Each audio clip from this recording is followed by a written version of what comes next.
Bonjour à tous, j'espère que tout le monde va bien.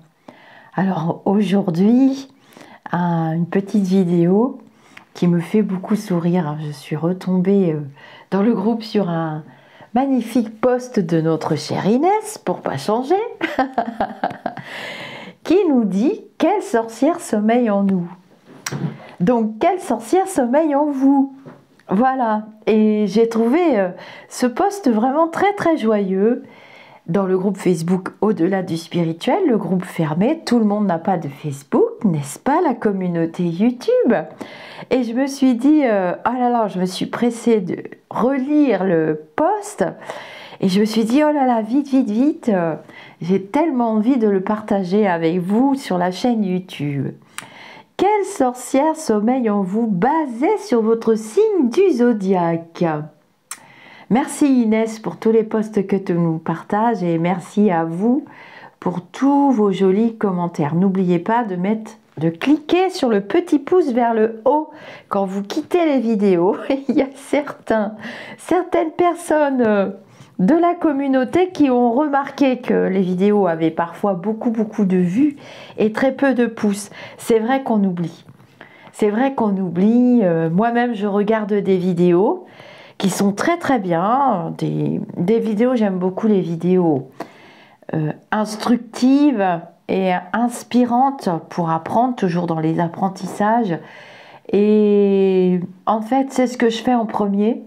Je mets le petit clic sur le pouce dès que la vidéo m'intéresse. Forcément, si ça ne vous intéresse pas, ne mettez pas de pouce. Mais c'est vrai que ça aide quand même beaucoup à faire voyager les vidéos. Vous vous en rendez pas compte, mais pour nous, c'est important pour que la chaîne fonctionne. Bon, la chaîne fonctionne très bien, vu le nombre de nouveaux abonnés. Pour vous abonner, c'est pareil. Il faut vous créer un compte Gmail, une adresse mail Gmail, et automatiquement, vous aurez un compte YouTube. Vous pourrez commenter, vous pourrez participer sur les chats. Tout est gratuit sur ma chaîne. Je tiens beaucoup à la gratuité, à tout ce qui est en rapport et en lien avec l'ésotérisme, la spiritualité, qui devient une usine à business. D'ailleurs, vous le constatez, hein, même le prix de certaines consultations sur des plateformes de voyance qui atteignent entre 3 et 5 euros la minute.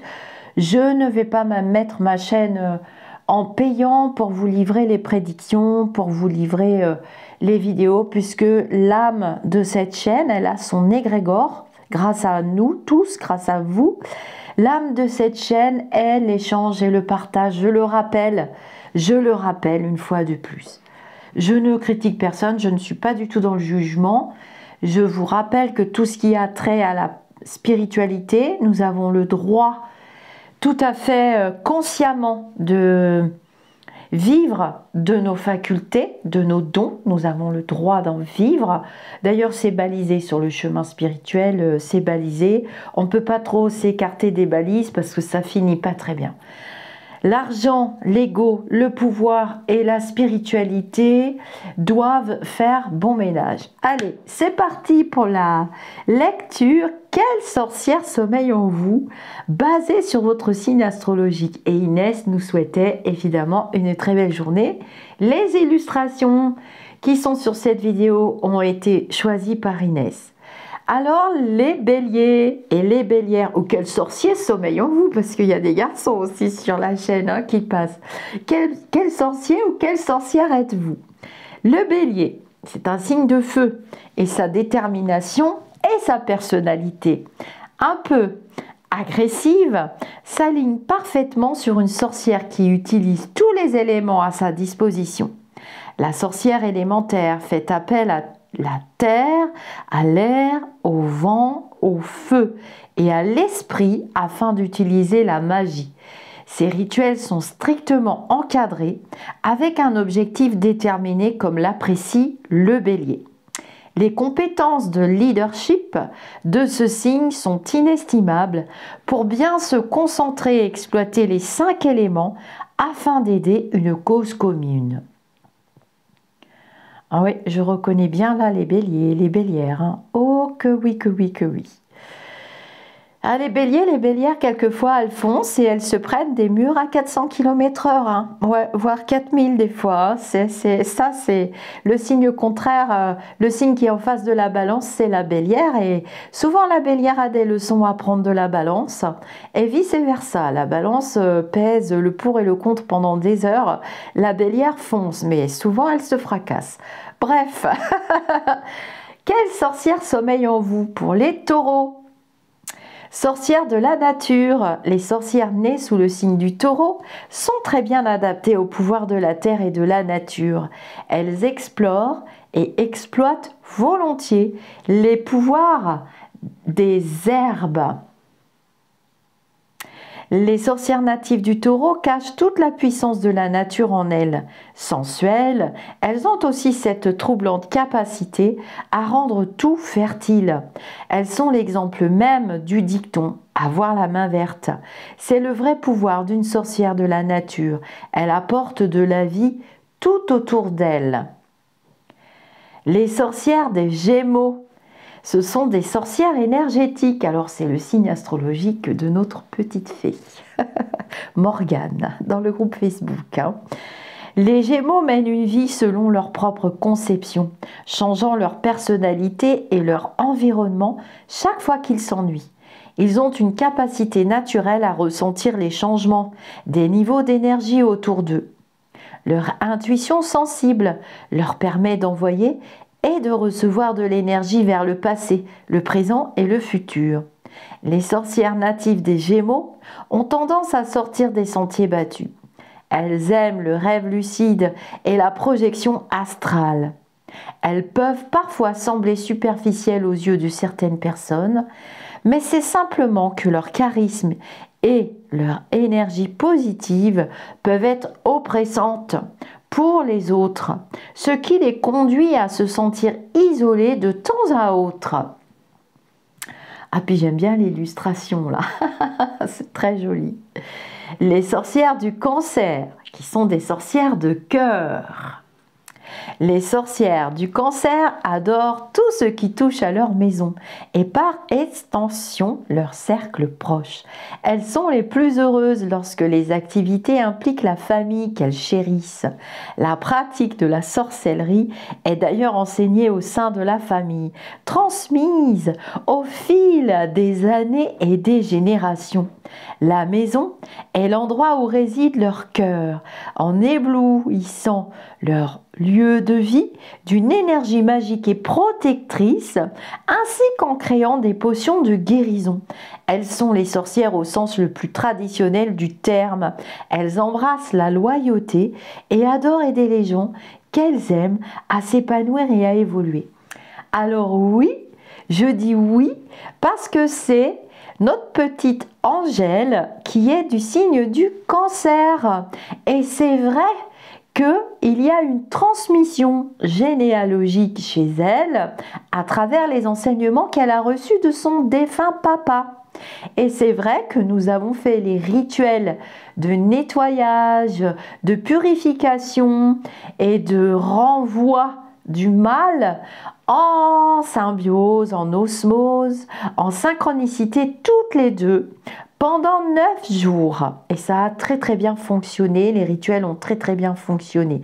Donc je dirais que les sorcières du signe du Cancer sont d'excellentes accompagnatrice au niveau de la guérison. D'ailleurs, elle avait du mal à comprendre ce qu'elle fichait là dans mes rituels, ma petite Angèle.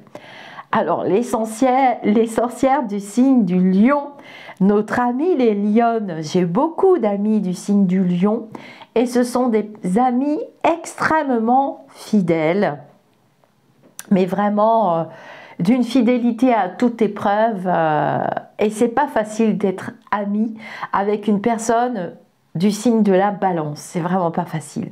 On n'est pas des gens très simples, qu'on soit garçon ou fille. C'est le signe de notre ami Philippe Ferrer, aussi le signe de la Balance. Alors, les lionnes, sorcières enchanteresse. Elle a la capacité naturelle d'attirer l'attention des autres et a soif d'attachement. La sorcière enchanteresse peut facilement hypnotiser les gens et les animaux. Elle utilise les éléments naturels de toutes les manières possibles, où qu'elles soient. Souvent attirée par les cristaux et les pierres précieuses, les bougies et les huiles essentielles. La sorcière native du lion est bénie par le soleil. Et tout comme les planètes se déplacent autour du soleil, les gens font de même avec le lion et les lionnes. Il a en effet cette incroyable capacité à attirer ce qu'il désire, à condition de concentrer ses énergies. Alors je retrouve bien là nos amis, les lionnes et les lions. Le soleil tourne autour d'eux en permanence et ils irradient. Ce sont souvent des gens très généreux et pas avares de leur temps du tout. Alors, les sorcières du signe de la Vierge. Ouïe, ouïe, ouïe, c'est le signe astrologique de ma maman. Cathy, vous la connaissez dans les vidéos, vous pouvez la voir dans les playlists. Coucou maman. Et alors, ces sorcières sont vraiment très particulières. Alors, ce qu'il y a de particulier dans la relation que j'ai avec ma maman, on pourrait le travailler en numérologie, c'est qu'elle est née le 29 août et je suis née le 29 septembre, il n'y a pas de hasard. Ce sont des sorcières solitaires. Les sorcières nées sous le signe de la Vierge sont extrêmement puissantes. Alors là, je vous le confirme, dans la pratique magique.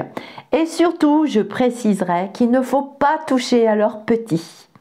Elles utiliseront toutes les armes à leur portée dans l'éventail très large, ça c'est ma patte personnelle, dans l'éventail très large des potions et des rituels qu'elles ont à leur portée. Elles sont même capables d'en inventer.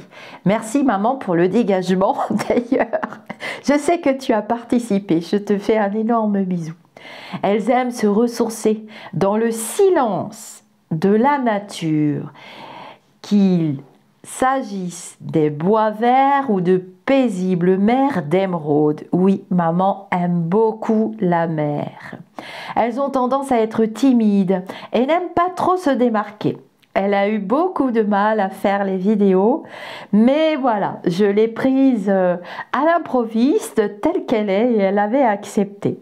Perfectionnistes, elles doivent souvent lutter contre l'anxiété et la dépression. Leur plus grand ennemi est elle-même.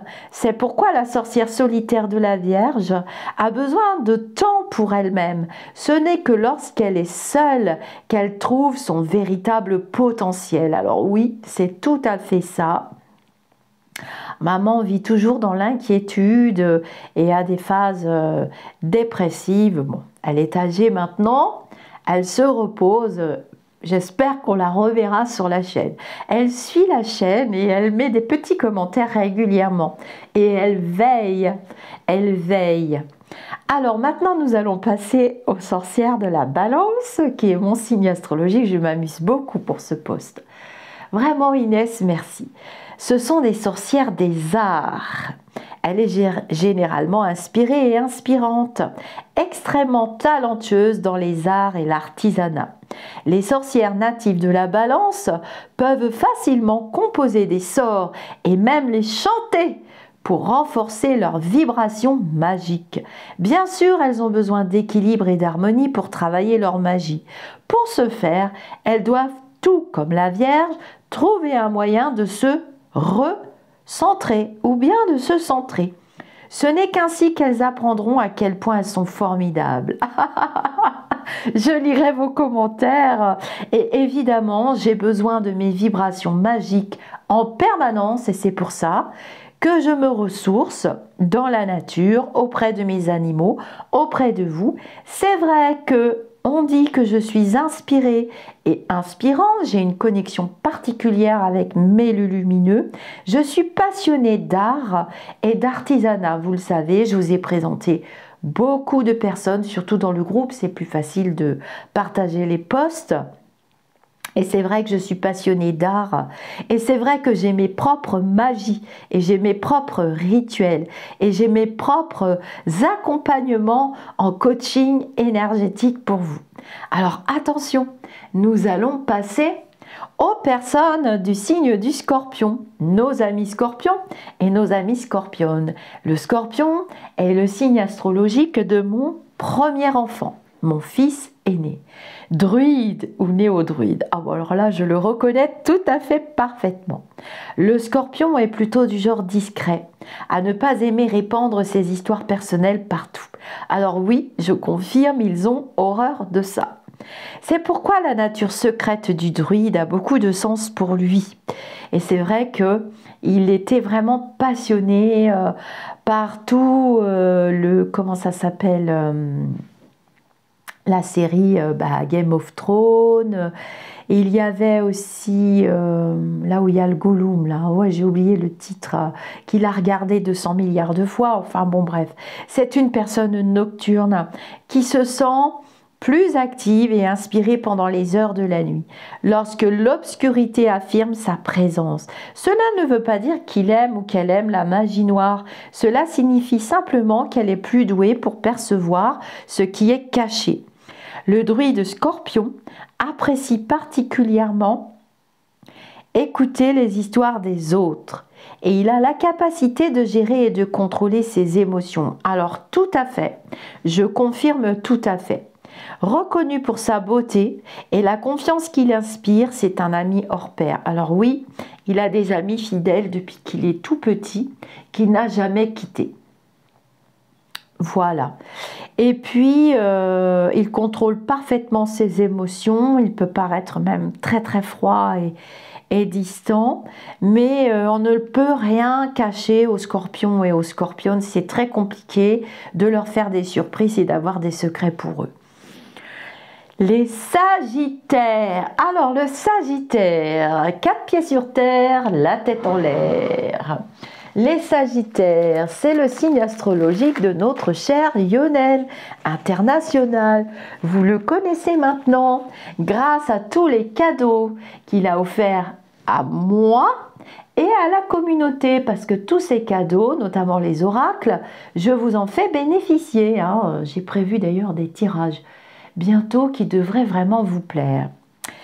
Alors, ce sont les sorciers de la foudre et les sorcières de la foudre. Les sorciers, sorcières nés sous le signe du Sagittaire sont les enfants du dieu du tonnerre. Ils et elles sont aptes à diriger les courants d'énergie très épais et à les concentrer vers tout ce qu'ils ou elles désirent. Ils ou elles partagent un peu le même pouvoir que les Gémeaux, mais font preuve d'un peu plus de sagesse et de justesse dans leur magie. Optimistes, ils ou elles affirment que là où le tonnerre frappe, tout est possible. Alors oui, ils dirigent le groupe Facebook, notre Lionel, avec d'autres personnes, mais surtout en parfaite symbiose avec notre petite magicienne de la lune et de la sorcellerie et de la magie énergétique, Morgane. Et ils s'accompagnent très bien. Elle est sorcière des Gémeaux, il est sorcier du Sagittaire. Donc c'est une entente tacite, implicite et parfaite. Les Capricornes. Alors, ça c'est le signe astrologique de mon mari, ma moitié, l'âme sœur qui m'accompagne sur ce plan de vie. Enfin, c'est plutôt moi qui suis redescendue pour l'accompagner. Et en attendant, je m'occupe. Il est en évolution perpétuelle et comme le bon vin, il se bonifie avec l'âge. Donc, si ça, c'est pas de la chance, eh ben, je sais plus quoi dire. Capricorne, ce sont des sorcières terrestres. Le Capricorne est un signe terrestre qui est à l'image même de la dévotion à long terme. La carte des tarots qui représente le Capricorne, c'est l'ermite. Il aime utiliser sa magie pour son travail, son amélioration personnelle et pour potentiellement gagner de l'argent. Le Capricorne, alors c'est le signe astrologique aussi de ma tante, la sœur de ma maman. Le Capricorne est considéré comme une sorcière terrestre, car il utilise la magie pour augmenter son potentiel et améliorer les choses autour de lui. Il est très terre à terre, mais cela ne l'empêche pas de prendre de la pratique, de la magie, très au sérieux. La sorcière Capricorne est également une guérisseuse puissante que l'on retrouve souvent à des postes de sage-femme ou d'autres professions qui nécessitent de la discipline, de la maîtrise de soi et la capacité de gérer les gens lors de situations de crise. Cela correspond aux forces du Capricorne et à son amour du contrôle. Alors je confirme tout à fait. D'ailleurs, ma tante a eu une grande carrière de soignante et c'est vrai qu'elle aime beaucoup s'occuper de son petit monde autour d'elle. Elle s'est occupée de sa maman, elle s'occupe de ma maman. C'est une mère née et c'est son chemin de vie de s'occuper des autres. Elle s'est beaucoup occupée de moi aussi à certains instants de ma vie et je lui envoie beaucoup de gratitude pour tout ce qu'elle a fait de bien dans son espace-temps de vie. La sorcière du signe des Gémeaux, c'était le signe astrologique de ma mémé adorée. Vous l'avez vu en photo et en vidéo. Et vous avez fait connaissance avec ma cousine Betty. Aussi, dans un Entre nous, dans une émission C'est à vous. La sorcière du signe des Verseaux, j'envoie un grand coucou à ma cousine Betty parce que ça va être son anniversaire bientôt. Et je lui fais un énorme bisou si elle passe sur cette vidéo. Alors, les Verseaux, vous êtes des chamans. Les Verseaux sont connus pour se battre pour des causes qui leur tiennent à cœur, ce qui les rend clairement alignés. Ah non, elle est Gémeaux, Betty, pardon, excusez-moi. C'est ma grand-mère qui est Verseau. Donc, elles sont connues pour se battre pour des causes qui leur tiennent à cœur. Alors, je connais parfaitement ma mémé là-dessus. Ce qui les rend clairement alignés sur les chamans.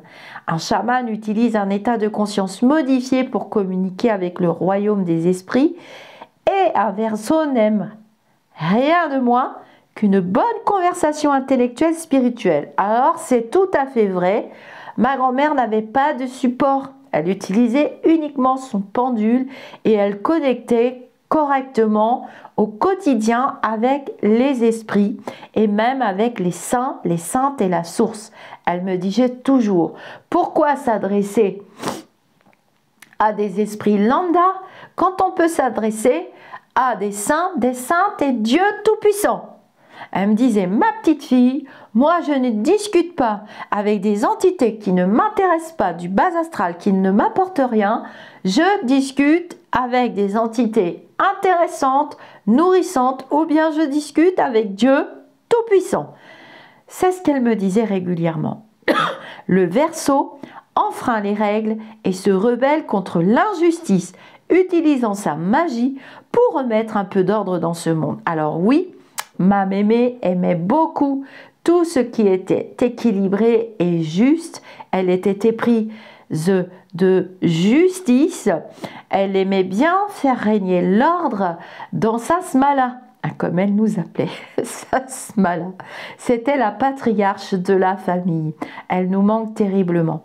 Je lui fais un gros bisou tous les jours, toutes les nuits. Les sorcières du signe des Poissons, c'est le signe astrologique de Lucie, c'est le signe astrologique de ma sœur, c'est le signe astrologique de beaucoup de personnes que j'apprécie, mais j'ai beaucoup de mal à m'entendre avec les personnes du signe des Poissons, ça finit rarement bien. Ce sont des sorcières de l'imaginaire.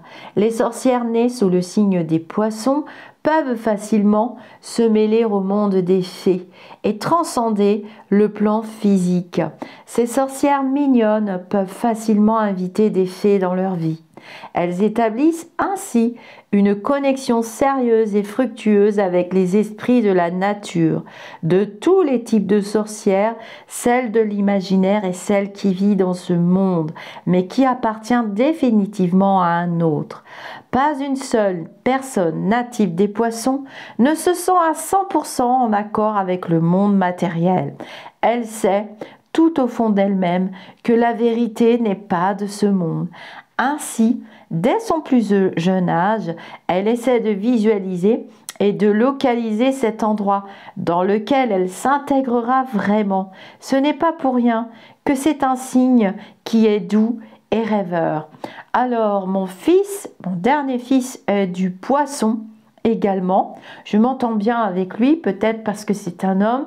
Et mon beau-père que j'adorais, le dernier mari que ma mère, ça a été une perte tragique, était du signe des Poissons. Et vraiment, je sais qu'elle a traversé 20 années avec lui où elle était heureuse.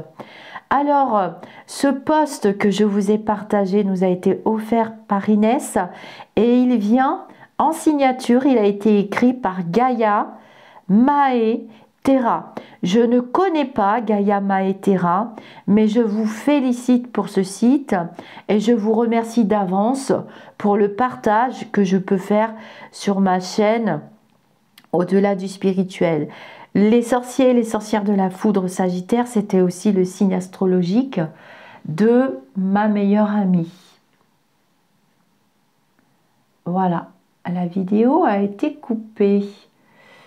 Non, la vidéo est toujours là. Ouf, j'ai eu peur, j'ai cru que nous avions été coupés. Voilà, c'était le signe astrologique de ma meilleure amie Catherine. Je m'entends assez bien avec les Sagittaires. Des Vierges, j'en ai pas autour de moi, par ma mère, c'est très bizarre.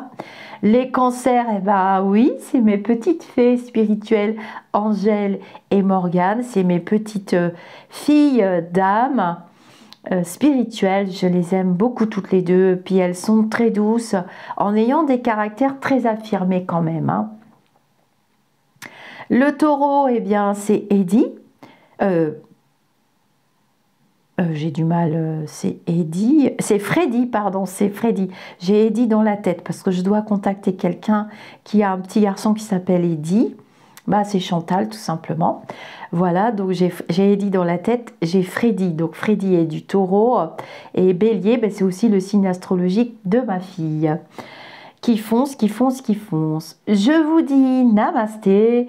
J'espère que cette vidéo vous aura beaucoup plu. Moi, elle me plaît beaucoup et je me suis bien amusée. Ah bah les Bélières, c'est aussi le signe de notre Karine, la papesse de la cartomancie. C'est le signe astrologique de notre Karine internationale. Bisous, bisous ma Karinette. J'ai pas beaucoup de temps, c'est vrai en ce moment. J'en aurai un peu plus dans pas longtemps. Et j'espère que tout le monde va bien, j'espère que la communauté va commenter, et puis si vous commentez pas, vous pouvez mettre des émoticônes, ça me fait plaisir aussi. Je vous dis namasté et je vous fais des gros bisous, et je vous dis d'aller tous vous faire aimer. Ah ben oui, j'ai les recettes à vous lire, qu'elle nous avait partagées dans un autre post. Maison de la sorcière, règles à suivre dans les maisons d'une sorcière. Pas de course de balai dans la maison. Si vous ouvrez un portail SVP, refermez-le. Ben oui, quand on ouvre un rituel, il faut penser à le refermer quand même, hein. Toute fabrication de potions doit se faire sous supervision.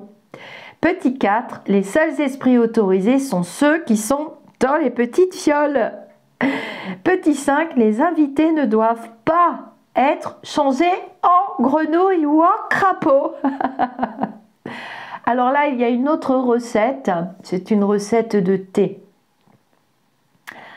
Voilà, alors les petites recettes. Thé de divination, 3 cuillères à soupe de thé noir chinois, 2 cuillères à thé de citronnelle ou mélisse, 1 cuillère à thé de High Bright, fraises et lavande. Ah bah dis donc. 5 cuillères à thé d'armoise, 5 cuillères à thé d'églantine. Eh ben dis donc, je vous raconte pas, si on boit un thé comme ça va être ouïe. Thé des rêves. 6 cuillères à café de thé de pétales de rose, 3 cuillères à café de thé d'armoise, 3 cuillères à café de thé de menthe poivrée, 3 cuillères à café de thé de fleurs de jasmin, 4 cuillères et demie à café de thé de cannelle. Ah tiens, un thé contre le mal de tête, bah, c'est intéressant ça. 3 cuillères à café de thé de lavande, 3 cuillères à café de thé de camomille, 3 cuillères à café de thé de romarin, 3 cuillères à café de thé de menthe. Alors en fait, c'est marqué thé, mais je pense que ce sont des plantes, mais pas du thé. Parce que là, je vous raconte pas, ça va pas être possible. Je pense que ce sont des plantes plutôt, hein, pétales de rose, armoire, menthe poivrée. Alors, je vais plutôt pas mettre le mot thé. On va utiliser thé de méditation. 6 cuillères à café de thé anglais, ça d'accord. 2 cuillères à café de camomille. 1 cuillère à café d'églantier. 2 fleurs de sureau. Ah, c'est sympa ça comme thé. Ouais, camomille, églantier, sureau. Thé psychique. 6 cuillères à café de thé de pétales de rose, ça c'est délicieux. Hein. 4 cuillères à café de thym, 4 cuillères à café d'achillée, 4 cuillères à café de cannelle, 2 cuillères à café de clou de girofle.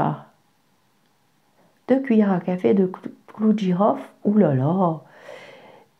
Alors pour la guérison psychique, 6 cuillères à café de thé chinois noir. Ensuite, 1 cuillère à café de fleurs de sureau, 1 cuillère à café d'ortie, 1 cuillère à café de racines de bardane, 2 cuillères à café de molène, c'est du bouillon blanc, et 2 cuillères à café d'églantine. Alors la première, je recommence, c'est le thé de divination. 3 cuillères à café de thé noir chinois. Bon, jusque-là, tout va bien. 2 cuillères à café de citronnelle ou ménis. Jusque-là, tout va bien. 1 cuillère à café de thé Eyebright, je ne sais pas ce que c'est, et de l'œuf fraise et de la lavande. 3 cuillères à café d'armoise, 3 cuillères à café d'églantine. Ah ben dis non, sacrée recette. Secret de sorcière. Porter un ruban ou fil rouge au poignet. Protège des mauvais sorts et éloigne le négatif. Alors oui, ça je le sais et c'est vrai.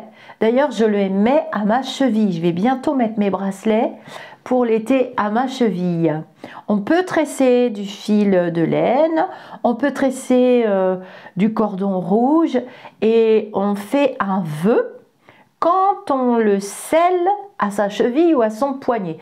Souvent, je le mets à ma cheville droite. Ensuite, ma grand-mère avait pour habitude d'en offrir un à chaque nouveau-né de la famille et l'accrocher au-dessus du berceau ou de la poussette pour protéger du mauvais œil. Oui, vous savez, c'est comme le corail en Corse et en Italie, on achète des doigts du diable et en corail et on les fait porter au bébé. Il faut faire attention avec les épingles. On retrouve cette coutume dans beaucoup de religions et de croyances. La couleur rouge agit comme un bouclier. Voilà une amulette ou talisman à la portée de tous. Alors oui, c'est une recette vraiment très très connue. Vous pouvez utiliser des petits rubans aussi, il y en a chez les parfumeurs, on peut le parfumer. Vous pouvez le tremper ou mettre des gouttes d'huile essentielle dessus. Comme la lavande, je ne sais pas s'il y a des huiles essentielles de sauge, hein, mais on peut le passer sur un fumet de sauge, hein. Vous pouvez le passer sur un fumet de sauge avant de le porter et c'est très efficace. On en vend aussi, vous savez, on voit sur les bords de plage tous ces petits bracelets qui sont fabriqués avec des petits coquillages et tout. Moi, je mets plutôt ce genre de bracelet. J'aime bien porter du rose aussi.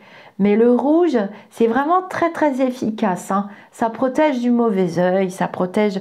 Et puis ça n'utilise pas les pierres. Hein. Moi, ça commence à m'agacer toute cette frénésie de lithothérapie parce qu'on abîme quand même la planète. Hein.